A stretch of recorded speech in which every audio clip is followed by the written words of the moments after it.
Great run up. Now he angles it somewhat. Bangladesh. Where do I start? It's been up and down. I remember being a kid. I can see that happening. That's something, there's always something to do. Be unlaced. Unlaced podcast. It's actually not bad. And we are ready to dance. We are live, people. This is a big episode, but before I jump into our guest, I just want to thank all our listeners, all our subscribers out there. I do it at the start of every episode. You guys are the heartbeat of this podcast. Everyone that's been getting around our TikTok lately, which is ironic because this man was a big part of it without him knowing. We really appreciate it, all the social media channels. If you guys are enjoying our content, you already subscribed, please get a friend along, get them to listen to a couple of these cool episodes that we've been doing. It's been a belter of a start to the year. Everyone kind of wants, new guests and new features and little things like that, and I'm all for it. But this man is an exception. This man is a recurring character on this podcast and will be because of his life. My good friend, Tommy Bugg. Thank you for having me. How are you, mate? Mate, it's good to be back. I really enjoyed our last one. It was mate. You know how much good feedback we got on that? Like, you just came out with almost like these Tony Robbins type quotes and moments of your life, and everyone was just hitting me up. I'm like, fuck, we got to do it again. Yeah, I mean, we've had such a special friendship for so long, so it just felt super organic. It's crazy. I think we spoke of it last time, but if the listeners didn't know, Tommy Bugg obviously played AFL. He didn't go as a draft pick because you kind of went pre-drafted to GWS, which was a loophole back then. But was a superstar playing footy. And I remember the first time I saw him because I was living in Canberra, I came back to watch him play. And back then you still got your thick hair now, but you had an afro with the helmet. And I've spoke about this day where you played against Steve May for Melbourne Grammar and you kicked 4 by half time and everyone's like, Tommy Bugg's gone the AFL. I'm like, well, fuck, he's unbelievable. Then you got in a punch on with Stephen May and you both got sent off or sin bin, which I didn't even know happened in footy. At school footy you can get, I think, yellow card or red card. Yeah, I was the thing that day though, Stephen's a lot bigger than me. He's huge. He was big then. He was huge. He was by far bigger than anyone else. But I know my limits. He's a lot bigger, but I tried to antagonise him a little bit, but he basically ragdolled me, threw me on the ground, got up. He got yellow carded. I was smiling.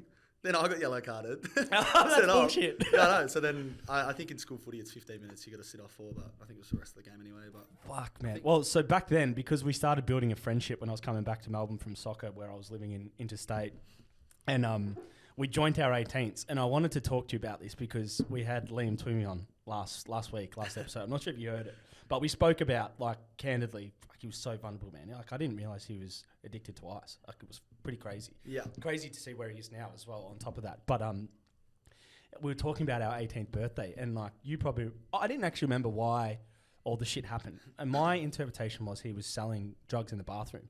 And he goes, nah, mate. I was using it all for myself. I remember him being pretty fucked up. Yeah. But it was funny. It was actually funny how the joint 18th happened because I actually didn't know you that well. No, we didn't. We just took a punt. Yeah, and I never had a birthday party because of footy, and I never used to drink. And then we obviously connected through some school friends, and then we ended up doing the joint 18th. So coming together, we had 2 different separate groups of friends, a couple of mixes, crossovers. But I remember Liam that day. Yeah, he was on another level. Yeah, he was on. Maybe your dad wanted to... Yeah, my dad chased him out. Yeah. There was a few other people, but my dad definitely chased him out. Yeah. And I was like, fuck, I haven't seen my dad get like that for a while. Might have to have another birthday party. Yeah, I know, we'll wind him back up. But then we spoke about it, and because what was amazing is the last I ever saw him was him running off from people chasing him, because of what happened. Apparently he bottled Damo Simic as well and whatever. I was like, what the fuck? I didn't even know that. But then one of the things, and I've always been trying to remember it, and I don't know if you sent me a screenshot of his text or if we were together when we got it. I can't remember that. But it was 5 or 6 years later, me and Liam were trying to work it out, where he sent us both this long essay, apologising for his actions and all this shit. And I was like, what the I almost forgot about it at this point. I didn't give a shit, obviously, at the time, but I'd forgotten about it. And then we were like, bro, that's what the hell? And then I looked him up. And he's a fucking top 20 para-triathlete in the world. We saw him the other week at... which is, where were we? Village Bell. Village Bell, when we were getting dinner. He was there. No, it's good to see. It's really good to see his turnaround, and he's doing some amazing things. So it's, it's just amazing from what he was and what he was going through to kind of where he's transitioned to now. It's inspirational. Well, can you tell me what's been happening with your life? Because since our last podcast, I reckon you've lived overseas for 6 months. Your business has grown tremendously. Your personal life's just everywhere. I mean, you're in regards to you've everyone's best mate. Everyone's like, you're in every state, living in everyone's houses. I mean, it's unbelievable. Like I can't keep up. Yeah, it's a whirlwind, to be honest. It's I mean, America's always kind of been on the cards. And yeah, in reality, I not moved there, but I was, I guess living there for a little bit. 6 months of last year, I spent a little bit of time in the UK as well. It was the first time I could connect with my team. So we've been in the States or in LA based basically since 2020 of Jan. And we had, a big team over there, and I hadn't been able to meet them because of COVID. So it's actually my first time meeting like all our staff, which was wow. So you'd met them through like Zoom and stuff. Met them through Zoom, but it's not the same. I guess from what I love that like interpersonal connection and catching up with people, and I think we really lost that around COVID.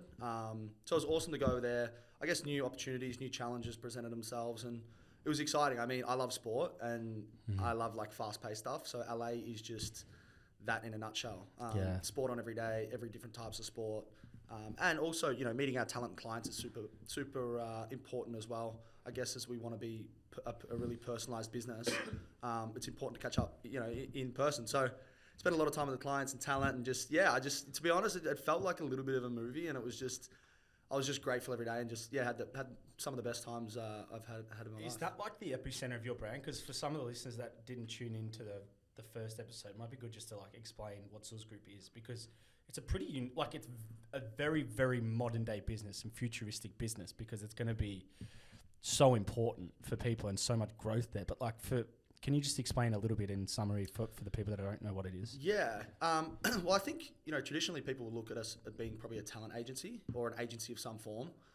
I think probably what's more accurate is a technology and data company, and the reason for that is we use technology. We're technology driven. We use that for automation, and so that's how you reference it, technology and data. Yeah, that's fucking awesome. Well, dude. I think I guess looking at the space before we entered, there wasn't really anyone that was using technology, we thought, efficiently, and also servicing both talent and clients.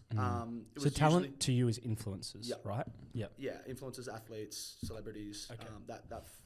That's how we categorize them. And then from the client side, we'd usually see someone on the talent side with that tech, or on the client side with that tech, and we wanted to position ourselves in the middle where we could service, both sides of the ecosystem. So, yeah, and then also from a data point of view, looking at, because the influence on surface level is, what you see on Instagram, TikTok, YouTube, other platforms.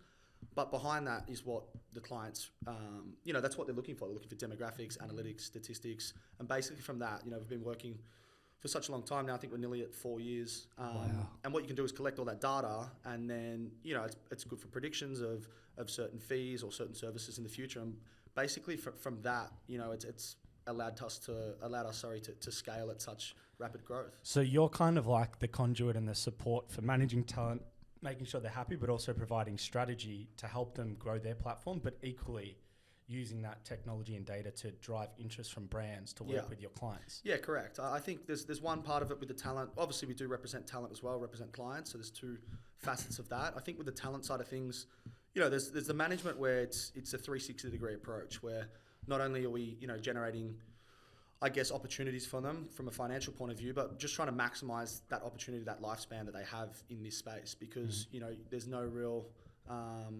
there's no real time limit on when it can end tomorrow. It can last 5 years. No one really knows. So I think just making sure they're making the most of the opportunity they've got, looking at different ways to innovate or, I guess, use their platform to the best ability. And one of those is obviously being on all platforms, and just growing with the times. TikTok wasn't around or prominent 2-3 years ago. So, helping all of our talent, onboard onto TikTok and kind of helping them around some of that strategy. So you give them like insights on the best ways to use the certain platforms and stuff like that as well? To an extent. I mean, there's no, they're very guarded, I think, these platforms with what they say, because they're held accountable for it. So they can give, different strategies or different, I guess different strategies around when's the best time to post, or, what content's trending. But TikTok's probably the biggest one at the moment. It's crazy algorithm around, what you watch and what your attention is on.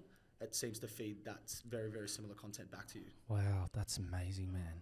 We're going to dabble into like a bit more of the business in a sec, but I did want to talk to you. Are you planning personally to relocate to LA, or like what's your sort of plan? Because you're currently based in Melbourne, right? Yeah, based in Melbourne.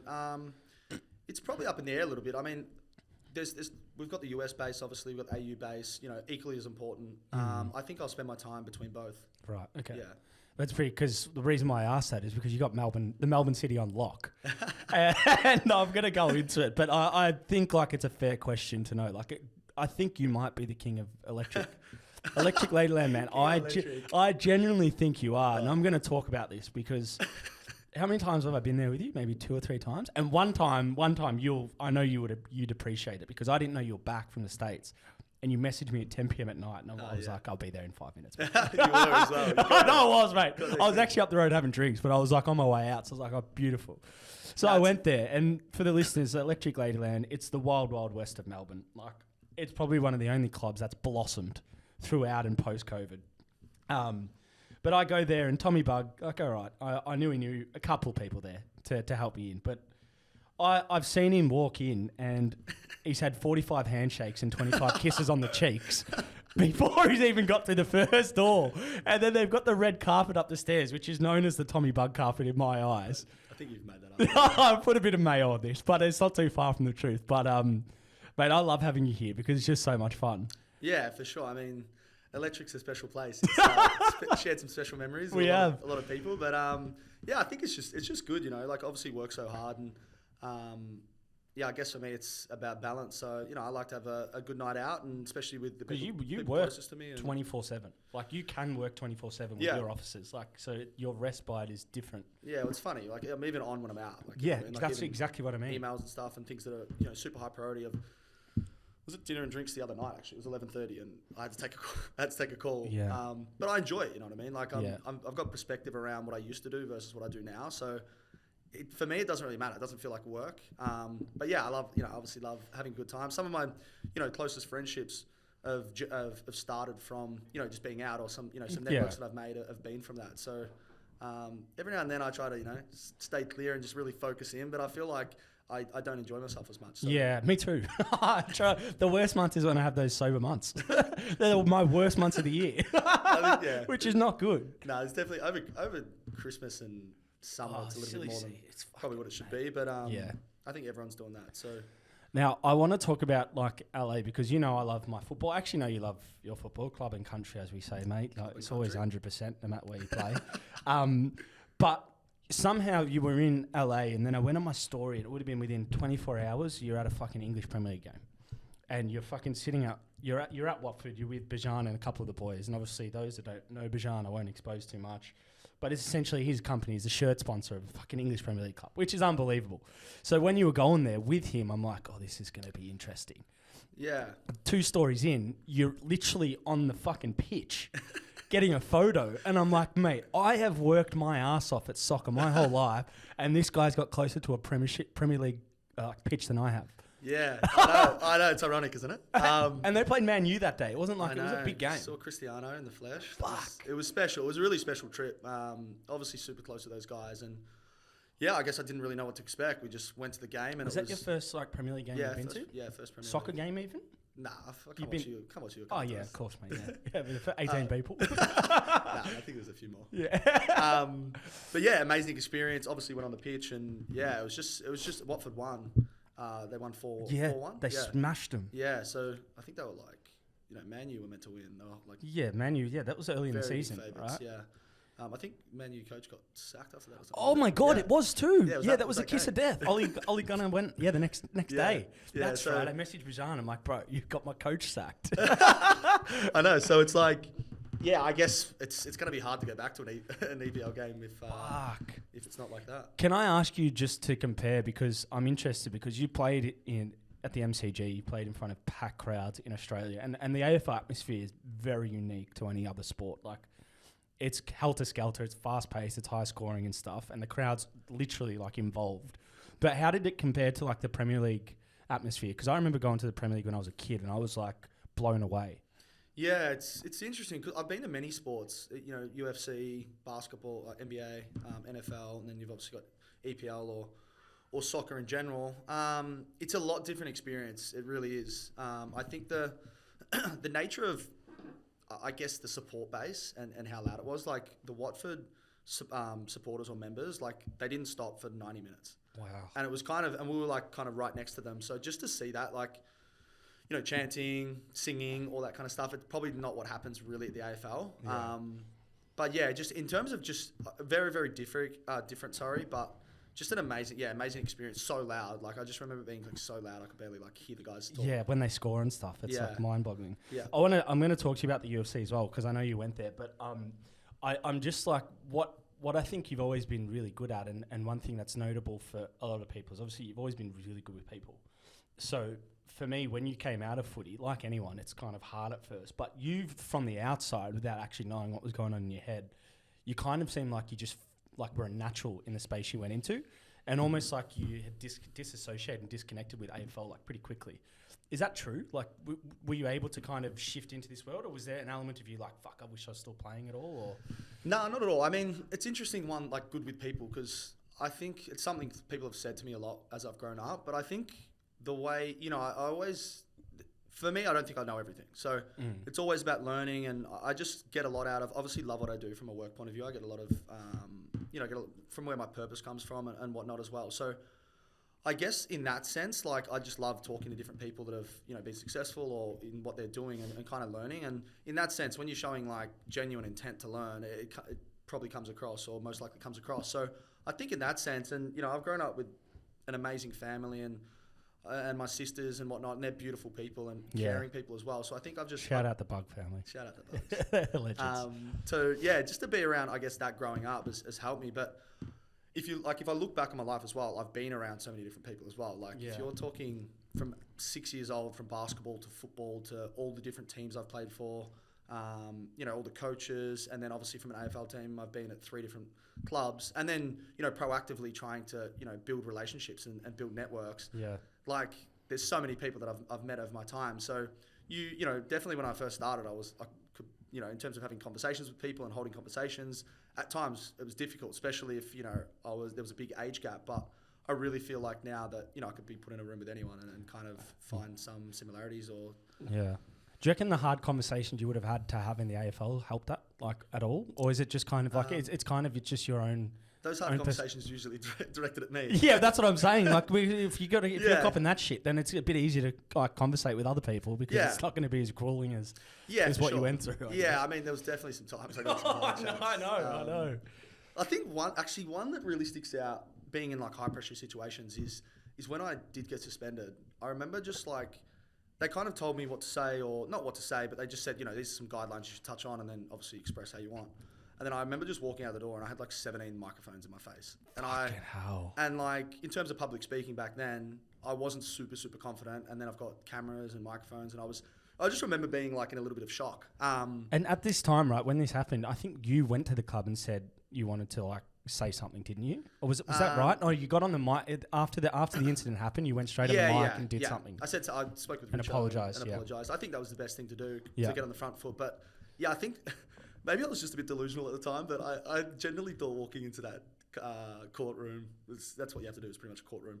I thought there was a chance I'd get off. Like, not that I didn't think what I did was, right or wrong. It just, I just don't know what I was thinking at the time. I just remember thinking, it was maybe a crazy there's a chance. whirlwind, man. Yeah. So, but that I think that experience as well, and being under such high pressure, and I guess being a little bit of shock. Like, I very frequently like look back at how I, held myself and kind of what thoughts I was, going through at the time, and I always try to look back and learn from mistakes and whatnot. So, it's interesting. Man, how do you... So, because I think the last time you came on, the Zooz Group was already doing really, really well, particularly nationally, but the international setup wasn't as matured as it was.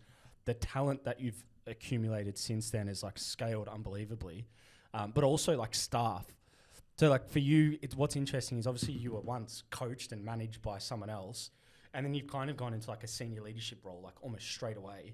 And I know you've got mentors and stuff like that, but how do you go with like managing people and now on like a larger scale, making sure the operation's moving smoothly, making sure you're getting the best out of everyone? Yeah, it's definitely challenging at times, because, you obviously you want high performance, but you want people to enjoy what they do, and you want them to be motivated, and inspired each day. So I think in that sense, like really approaching each individual as their own, and not kind of grouping up, this is what's expected, like really, having some empathy around their position, not only from a work point of view, but what's going on in their life, and learning about them. So I think for me, it's about building strong relationships with each staff member, and therefore it's easy to have conversations when they're tough.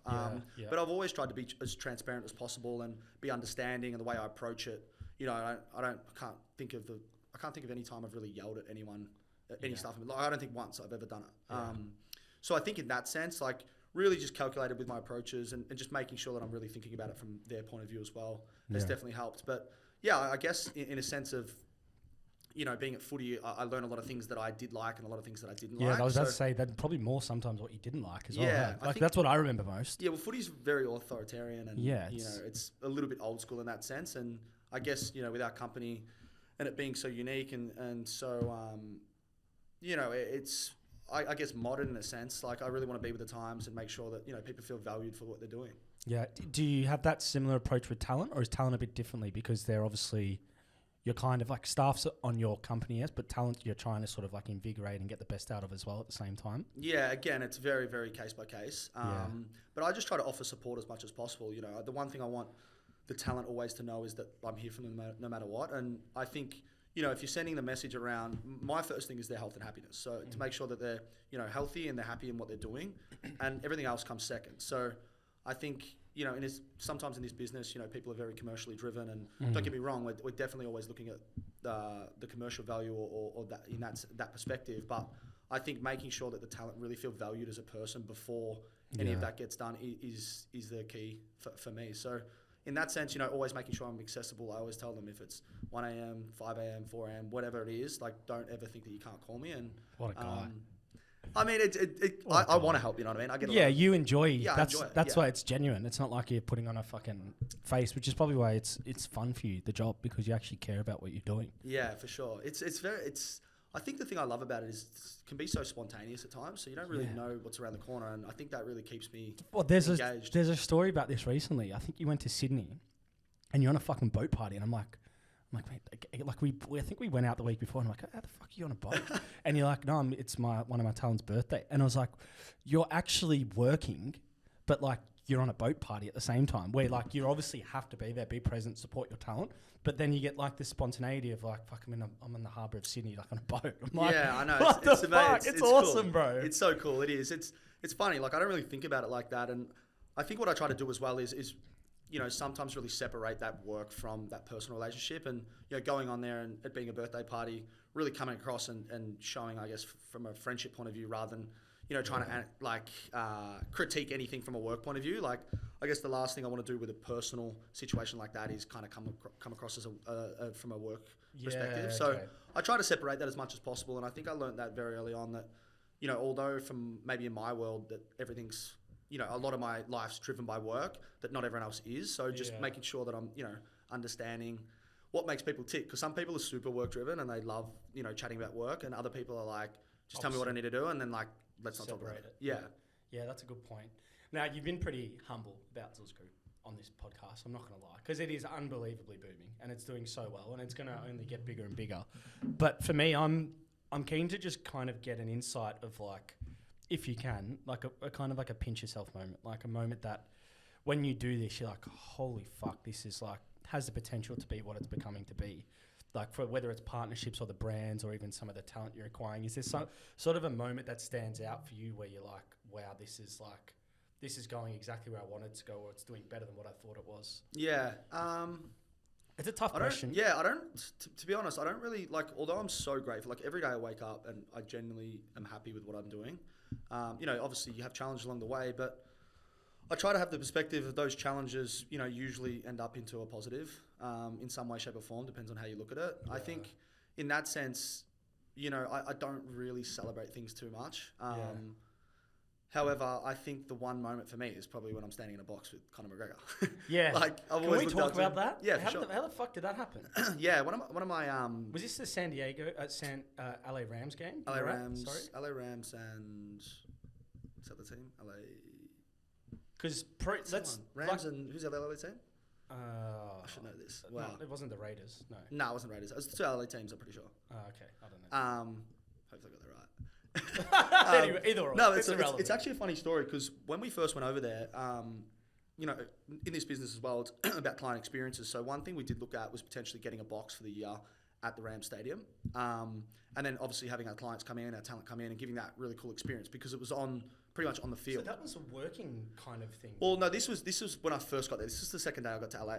So I went into this box and got the tour and whatnot, and they went through the different tiers of packages and all that, and it was really cool. We didn't end up going ahead with it. However, 6 weeks later, one of my close friends over there that has he's involved in esports. From him, he's got great relationships. He's lived there for 6-7 years. Conor Mcgregor actually sits on his advisory board. So he has a little bit to do with him and the Paradigm team.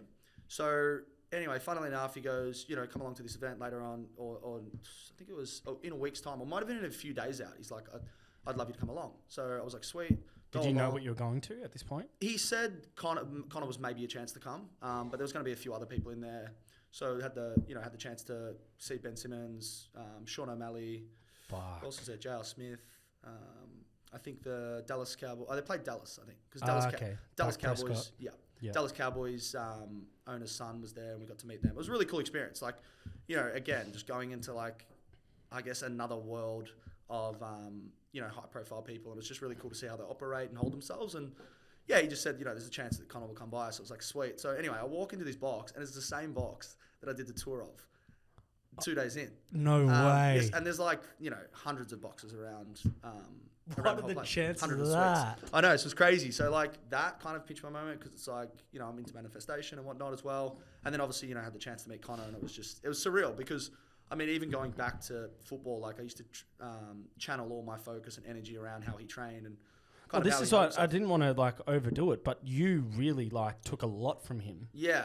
On our last podcast, we actually spoke about how your the manifestation tactics, or a lot of the things that you were doing in your life, footy, off the field, whatever, was derived from a lot of what Conor was doing. Yeah, for sure. Speaking things into existence. Yeah, of course. Which is fucking surreal. He does it, live at press conferences. Yeah, that's true. He's quick-witted. I thought that was maybe a bit too far. But yeah, I did a lot of that stuff. I still do it now. But yeah, there was definitely one patch in there, especially because it was, physical exercise. So I was doing boxing at the time and training and whatnot. So yeah, my whole life revolved around watching him. I remember watching hours of footage of him a day. Yeah. Even if I was training, I'd have earpiece in, listen to him talk at press conferences or, behind the scenes stuff when he's training. So it was really cool. And then obviously meeting him and just getting to spend a short amount of time with him. What was he like? What was sort of the conversation? Yeah. Was it pretty straightforward? Or yeah, it was pretty. There was a lot of people. Well, we had the suites. We had that suite we were in, and there was basically suites along the pitch. And all of a sudden, when Conor walked in, he had 3-piece suit, looking sharp as proper 12 in his hand. Fuck off. So that was really cool. But as soon as he came in, people were jumping from suites into to where we were. The security. there was absolutely no. Well, there was security. He had 4 people with him, but no one really stopped it. He doesn't need it. People were jumping in, getting signatures, photos, and whatnot. And I was kind of a little bit reserved at that point, and just in awe, just kind of watching him. Got some cool photos, and then and then he was just about to leave, and I just thought, this is a once in a lifetime. Well, hopefully not, but a really cool opportunity to get a photo. So I approached him and got a quick photo and had a quick chat to him about being from Australia and watching him and asking how his leg was and whatnot as well. But he spent time with every single person in that suite. That's amazing. Yeah, he seems like a really good guy. If you get him on a good day, he seems like he could have a chat with anyone. Yeah, very engaged too with each person. I noticed that it wasn't just a hi and bye. It was actually he was super engaged looking at the person and taking what they were saying. So it was really cool to see. Fuck, man, that is special, hey? Yeah, it was cool. You always come back with something different. See, this is why you're a regular guest. I know, it's funny. I remember going. He's the highest paid athlete in the world almost. Yeah. If not the now, probably. I remember going over there and saying to my close mates that just that I'm going to meet him. I don't know how. But so correct me if I'm wrong. I don't know if you told me this or if I've just made this up. But did you go there with the mentality of because you asked me this once. You were like, "Who do you want in your show?" And no one's asked me that. It's and I was like, I said a couple of people in the show. You're like, no. Who do you want? Yeah. And I was like, I said Conor.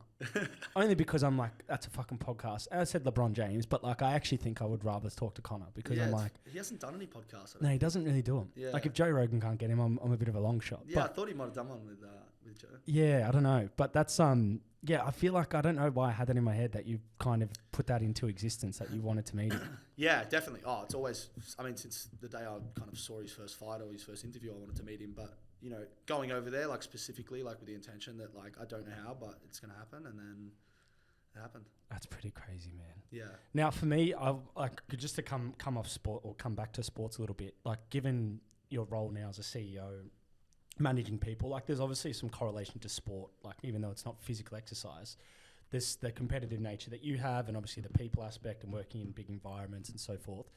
Do you find any similarities or major differences, for example, translating from professional athlete to CEO? Like, is there anything that's really helped you initially, and then is anything where you're like, fuck, I've actually got to really get better in this space to make myself more whole? I think, well, the physical exercise. Yeah, part of minus that, obviously. Kicking a Sharon.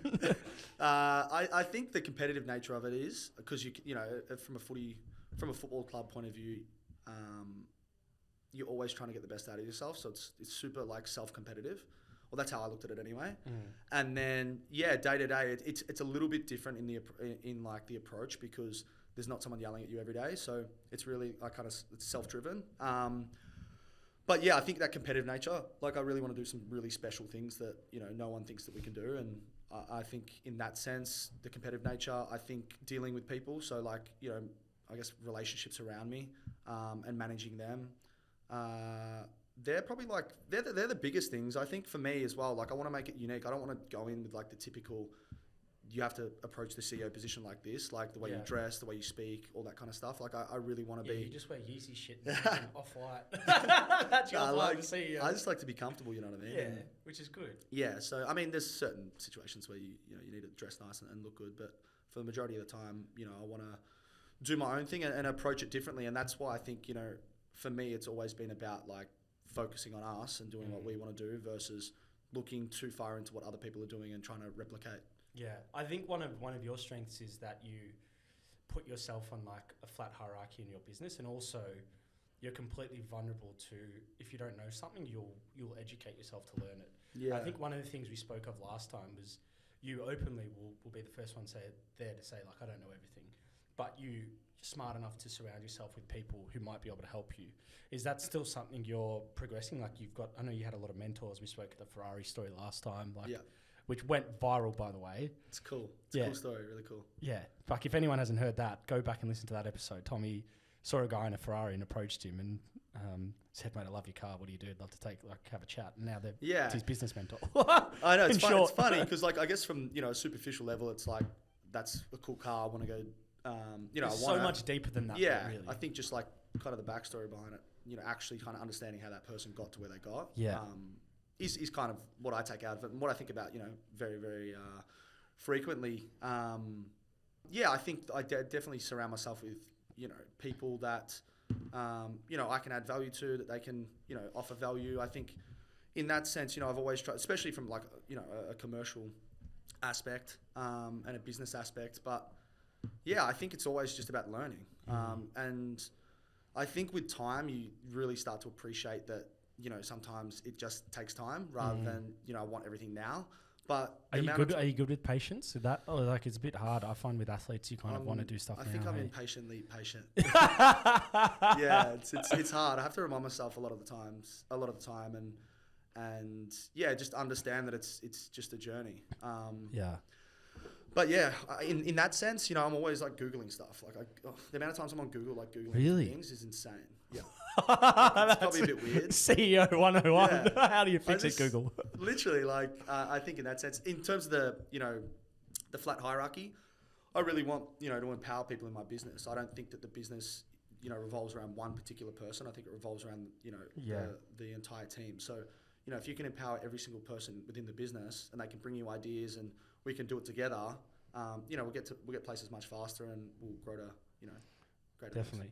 Now, one thing I actually took from you last time, other than your advice on hurry up and get on TikTok with the podcast, which is actually unbelievable, but it's just the manifestation aspect. And we touched on it with Conor McGregor, but like, I just want to kind of gather, because I actually think it's really beneficial to do it for people. And I don't know if you have any kind of set ways of how you do it or, any method around to your madness there, but like, can you give us some insight into maybe like the things you might implement or have implemented in the past that really sort of transitioned into like reality, for example? Yeah. I spent a lot of time thinking, like just setting aside, I guess, time to actually like, what do I want specifically in different aspects of my life?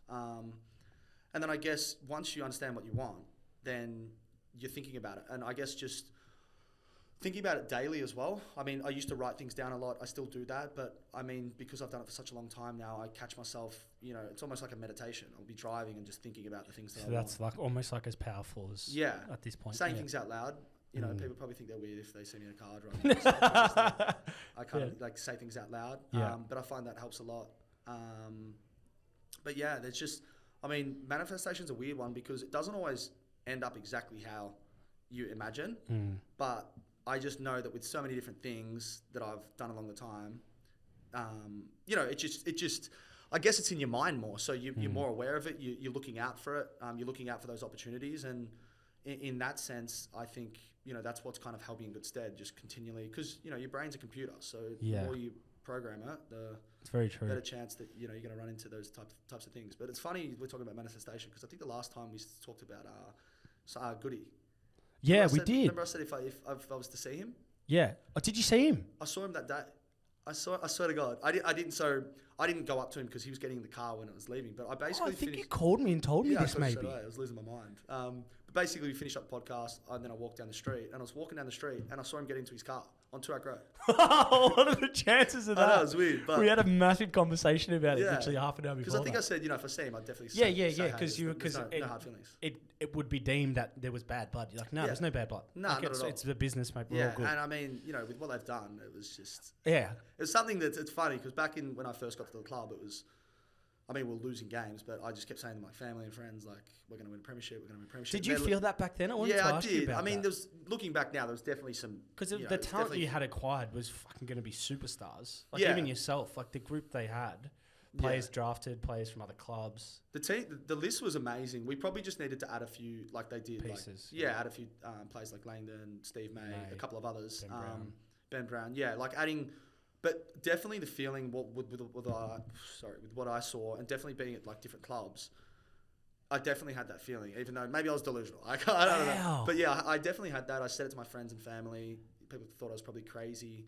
And a core group of those players were the ones that played in last year's premiership. And obviously they just tightened things up a little bit. I know speaking to some of the guys that I know really well still, like the training was really intense. And they were all super super committed. So. Yeah, it's just the same win one. Did you watch the grand final? Yeah, it was like... Bro, it was fucking unbelievable. That second half, Bulldogs played really good the first half. Fuck me. And they did. They lost by I don't know how many points they lost by in the end. Yeah, Bulldogs just have a team where you watch them play and you just love Bro, I thought Bulldogs were going to win it. They beat Port Adelaide in Adelaide. I don't know if it was a knockout. I think it was a knockout final. I don't think it was a prelim.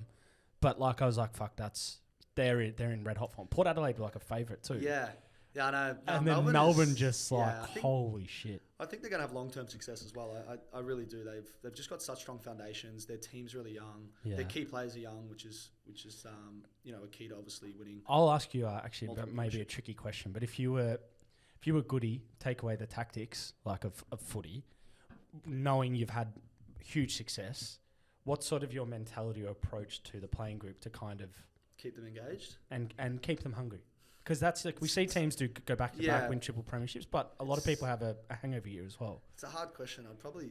It's very hard. Reach out to Alistair Clark. I don't know the answer. You're free. You see, he's up for hire. No, I think it's a really tricky one because, it's you never know how the team's going to respond. But I mean, I saw an article the other day around Christian Petrarca being back at training a week later after they won the premiership. So it looks like things are in. Do you know? So this is funny. He said that, right? And I'm sure someone else has said it, but we had Luke Dunstan on this podcast. I'm guessing, I reckon it was an Unlaced exclusive because we had him on and he goes, we're talking about, because I'm a Saints fan, was talking about the fallout. And then one of the things he said that really drove him to the demons outside of Goody actually wanting him because he didn't feel wanted at St Kilda was he walked in and it was a week after the boys had got back from the hubs in Perth.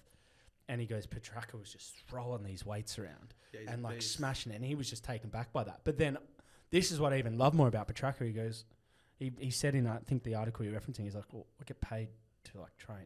Yeah. and get paid to sit back. So, Yeah. like he was just like, what the fuck's It's everyone? funny. It's maturity. You know what I mean? Yeah, Like, it's pretty cool. If you ask Track that in year 2, I don't know. Really? Nah, he's Yeah. always It's a bit easy to have a bit of ego once you want a flag, I Nah, reckon. I love Track to death. He's just the best human ever. Yeah. Like not only trains hard, but just like has genuine care for the people around him. Yeah. And yeah, man, he's a special individual. I think he has a great impact on that group. And yeah, I know that he had a year where he's a little bit down on form, but he just stayed true to kind of who he is and worked really hard. And if you see the kind of success he had last year, it's just amazing. Do you still watch much footy like now, even sort of because you were so close to it for so long? It must be hard to just erase completely, but it's hard because I love like UFC and I love like basketball and it's super fast. Yeah. I find AFL a little bit slow. yeah, do little you? bit- Wow. Not slow. I mean, there's definitely fast moments, but I think in terms of like, you've got the breaks that go so long, you've got half time. It does go for a while, but I mean, I'm definitely still interested in all the teams that I was associated with. You got Yeah. Giants, Melbourne, obviously Carlton for a short stint as Yeah.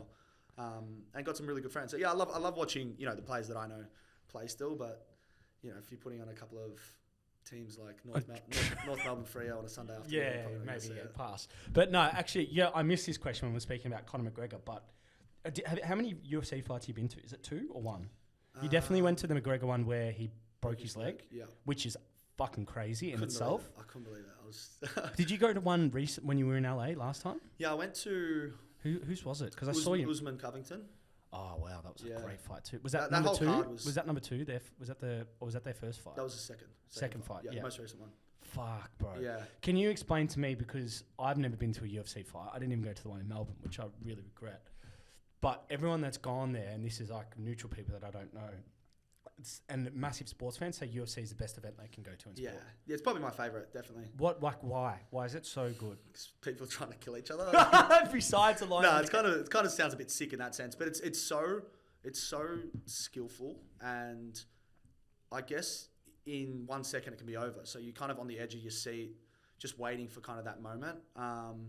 And I think just the way they run the organisation, like you look at Dana White and like what he's done, like Yeah. there's a lot of like when you just see everyone in one space and kind of how they put it all on together and the entertainment side of things as well. Yeah. It's just amazing. Like it really is amazing. And because you're so close, like you're so close to the octagon, and you hear the like when Is someone it, punches. is it grueling to watch? It's pretty. up Yeah, close? there was a couple of gruesome moments where it's like, yeah, it's a Stop bit the much. fight. Yeah, but I mean, Americans love it. So Yeah.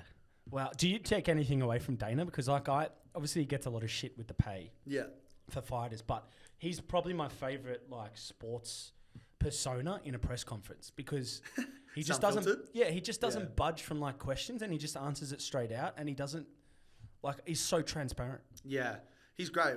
I got to meet him as well when I was there. Fuck off. I swear, I was in a hotel. I was trying to find what do we do? I think we're having a few drinks, and it was my first week in like America, and then I was in Vegas, and I've only been to Vegas once when I was 21. Before that, Yeah. and then A bit of a different trip this time. different 21. trip, yeah. It was good fun.